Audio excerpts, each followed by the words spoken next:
नमस्कार, मैं हूं आपके साथ अंजना और आप देख रहे हैं न्यूज 24 एक्सप्रेस प्लस।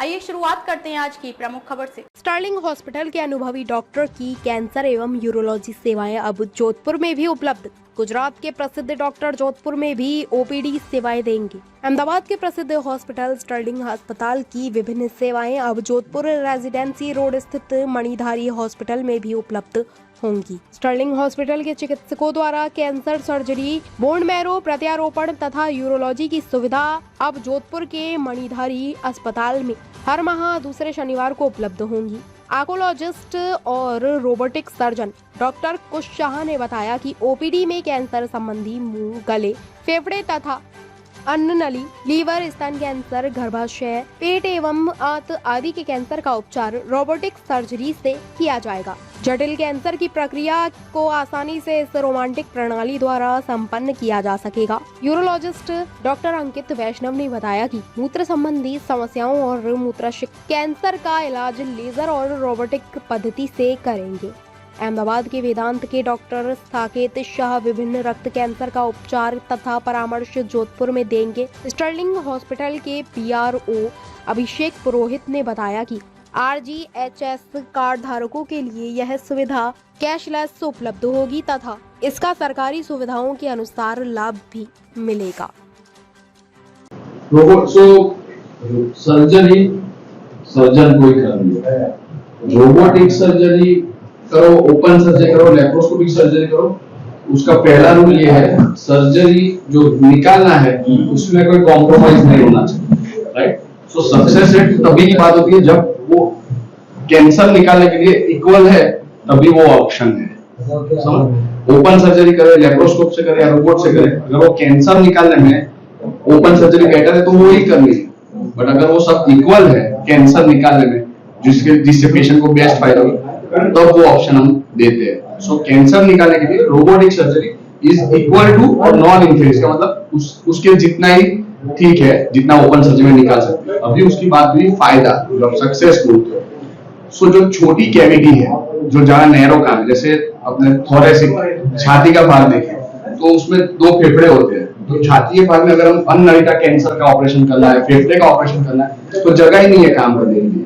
तो रोबोट की वजह से उसमें रोबोट सर्जरी नहीं करता, वो एक आर्म होते हैं, 3 आर्म 3 हाथ होते हैं, जो हम पेशेंट के यहाँ पे डालते हैं और दूसरी जगह पे बैठ के सर्जन ऑपरेट करता है। तो उससे बहुत कम जगह में प्रिसाइजली सर्जरी कर सकते हैं। तो जहाँ जगह छोटी है, जैसे फेफड़ा बोला, फिर पेल्विस अपना जहाँ गुदा मार्ग है, रेक्टम जो बोलते हैं संडास का रास्ता, वो सब जगह पे, या फिर प्रोस्टेट का रास्ता, ये सब जगह पे जगह बहुत कम होती है। उधर ओपन सर्जरी में काम करना, अच्छे से बीमारी निकालना बहुत डिफिकल्ट रहता है। उससे क्या होता है, ब्लीडिंग ज्यादा होता है, पेन ज्यादा होता है, रिकवरी डिले होती है। तो रोबोट की वजह से, रोबोट में 3D विजन आता है और 10x मैग्निफिकेशन आता है, तो उसकी वजह से दिखना और अच्छी सर्जरी करना पॉसिबल है। तो उससे क्लियरेंस बहुत अच्छा होता है और पेशेंट की रिकवरी फास्ट होती है। ऐसा नहीं कि रोबोटिक सर्जरी कैंसर निकालने में ज्यादा अच्छा है, वो ओपन सर्जरी में इतना अच्छा कर ही सकते, बट जो जनरल बोला रिकवरी, पेन, ये सब में उससे फायदा होता है। बट हाँ, हालांकि उसका थोड़ा कॉस्ट है, बट उसके अच्छे रिजल्ट है। जहाँ पे नैरो स्पेस है उसमें अच्छे से कर सकते हैं and success rate is equal to open surgery. Robotic का जो आपने पूछा उसी का आंसर में यही है कि सर्जन की कैपेसिटी, मतलब जो सक्सेस रेट जो आप बोल रहे हो, सर्जन की क्षमता पे है, पहली बात तो ये। दूसरा, पेशेंट का रोग कौन से स्टेज में है उसके ऊपर है। रोबोट का फायदा ये होता है कि जैसे सर ने बताया, नैरो स्पेस में, जैसे हमारे केस में इजी अप्रोच फॉर पेशेंट्स, और हमारे लिए भी, हमारे केस में जैसे प्रोस्टेट का ऑपरेशन कर रहे हैं तो काफी अंदर होता है पेशाब के रास्ते में। इससे फायदा ये होता है कि ब्लीडिंग हम ज्यादा कंट्रोल कर सकते हैं। छोटे से छोटी वेसल, ऐसा मानो कि अंदर बैठ के ही सर्जरी कर रहे हैं अपने हाथों से, तो एक छोटी से छोटी वेसल भी अगर ब्लीडिंग कर रही है तो हम उसको बंद कर सकते हैं। दूसरा कि जो कैंसर है उसका मार्जिन क्लियर होना चाहिए, तो वो क्लियर मार्जिन हम पास में देख के काट सकते हैं, ठीक है, किसी मतलब अंतड़ी का करें या प्रोस्टेट का करें। तीसरा है कि जो अननेसेसरी, मतलब जो नॉर्मल ऑर्गन है उसका कम से कम डैमेज हो सके, वो सारा फायदा रहता है। जैसे गुदामार्ग का या रेक्टम का ऑपरेशन करते हैं तो उसमें सबसे ज्यादा समस्या क्या रहती है कि बाद में यूरिनरी डिसफंक्शन होता है, सेक्सुअल डिसफंक्शन होता है, क्योंकि उसकी चेताएं बाजू में ही जाती है। वो नॉर्मल नरी आंख से देखने में तकलीफ होती है, तो रोबोट में 10x मैग्निफिकेशन, उससे वो बदलने देखी के जा चांसेस काफी अच्छे होते हैं। तो यूरिनरी फंक्शन, सेक्सुअल फंक्शन काफी अच्छे रहते हैं ऑपरेशन। एट द एंड आप देखो लंबे समय पे तो पेशेंट को ज्यादा फायदा होता है अपनी लाइफ में, क्वालिटी अच्छी। और वो भी सुविधा आरजीएचएस के अंदर वहाँ पे उपलब्ध है। अहमदाबाद में उपलब्ध है क्या आरटीएचएस? अहमदाबाद में उपलब्ध है या जोधपुर में उपलब्ध है? अहमदाबाद। हमारे हॉस्पिटल में आरजीएचएस की सेवाएं उपलब्ध है अहमदाबाद स्टर्लिंग हॉस्पिटल। अहमदाबाद। तो फिर यहाँ से सरकारी अस्पताल से रेफर कराना पड़ेगा पेशेंट को या सीधा आएगा? नहीं, सीधा है तो भी सीधा है। सीधा है, फिर वहां से वो लोग उसको खाली आपको रजिस्ट्रेशन करवाते हैं तो हो जाता है। डॉक्टर कैंसर के अवेयरनेस के लिए आप कुछ नहीं कर रहे हैं? कर रहे हैं, डेफिनेटली कर रहे हैं। ताकि जैसे मैं मेरे डिपार्टमेंट की बात करूं, प्रोस्टेट कैंसर सबसे कॉमन है पुरुषों में। तो उसके लिए हम क्या करते हैं कि जितना जैसे भी पुरुष की एज 50 ईयर्स से ज्यादा होती है इंडिया में, फॉरेन में तो 45 ईयर्स है, उसके बाद प्रोस्टेट का कैंसर स्क्रीनिंग टेस्ट करते हैं PSA। इसके लिए हम लोग क्या करते हैं कि हम लोग अपनी तरह से ट्राई करते हैं कि हर महीने या 2 महीने पे लोकल लेवल पे कैंप करते हैं, जिसमें हम फ्री में PSA टेस्ट करके देते हैं या फिर डिस्काउंट रेट पे PSA टेस्ट करके देते हैं, पेशेंट को समस्या हो या ना हो।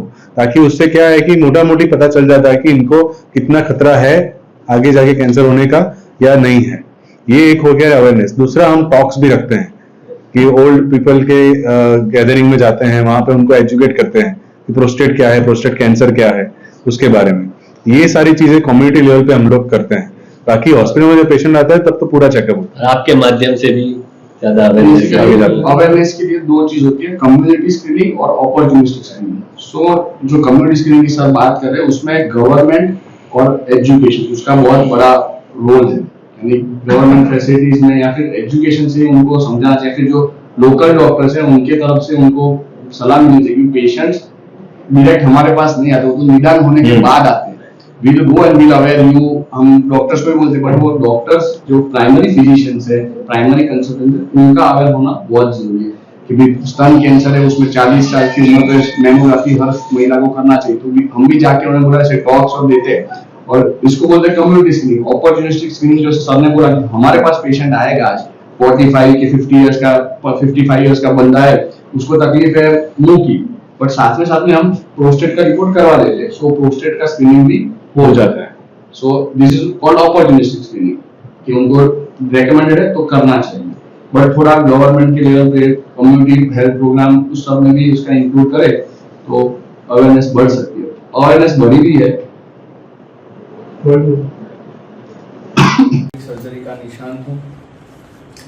कैंसर सर्जरी की बात करें तो जो सॉलिड ऑर्गन्स है, जैसे मुंह, स्तन, अंडाशय या फिर पेट के आंत के रोग या अन्न नली का रोग, फेफड़े का रोग, ये सब के कैंसर में सर्जरी सबसे इम्पोर्टेंट रोल, सर्जरी का रोल सबसे महत्वपूर्ण है। स्टर्लिंग कैंसर में हम ये सब सॉलिड ऑर्गन्स के लिए सर्जरी की सुविधाएं उपलब्ध है। सर्जरी में भी अभी काफ़ी सारे एडवांसेस हुए हैं, जिससे एक है रोबोटिक सर्जरीज और लेज़र सर्जरीज। ये सब हम स्टर्लिंग कैंसर के अंदर उपलब्ध है। साथ में जैसे बताया गया वैसे कैंसर का अर्ली बहुत जल्दी निदान होने के लिए जो डायग्नोस्टिक प्रोसीजर्स है, स्क्रीनिंग प्रोसीजर्स है, ये सब भी यहाँ पे स्टर्लिंग में उपलब्ध है। और साथ में रेडियोथेरेपी और कीमोथेरेपी की भी सुविधाएं सब हमारे यहाँ पे उपलब्ध है। इससे क्या होता है कि पूरे पेशेंट को कॉम्प्रिहेंसिव जो बोले पहले से लेकर अंत तक जो ट्रीटमेंट की सुविधा चाहिए वो एक ही जगह पे हो सकती है। दूसरी बात करें, ये सब सुविधाएं हमारे यहाँ पे RGHS के अंडर उपलब्ध है। आपने जोधपुर चुना है, जैसे आपके पेशेंट तो वहीं से आ रहे हैं, से काफ़ी पेशेंट पहुँच रहे हैं, फिर जोधपुर। ये हमारा एक प्रयास ये भी था कि हम भी पेशेंट के पास तक पहुँचे।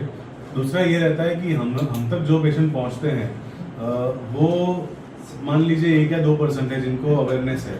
ज़्यादातर पेशेंट्स को क्या होता है कि ये सुविधाएं होती है या फिर कि स्टोन है या प्रोस्टेट है, इसके लिए इससे बेटर ट्रीटमेंट अवेलेबल है वो पता नहीं होता है।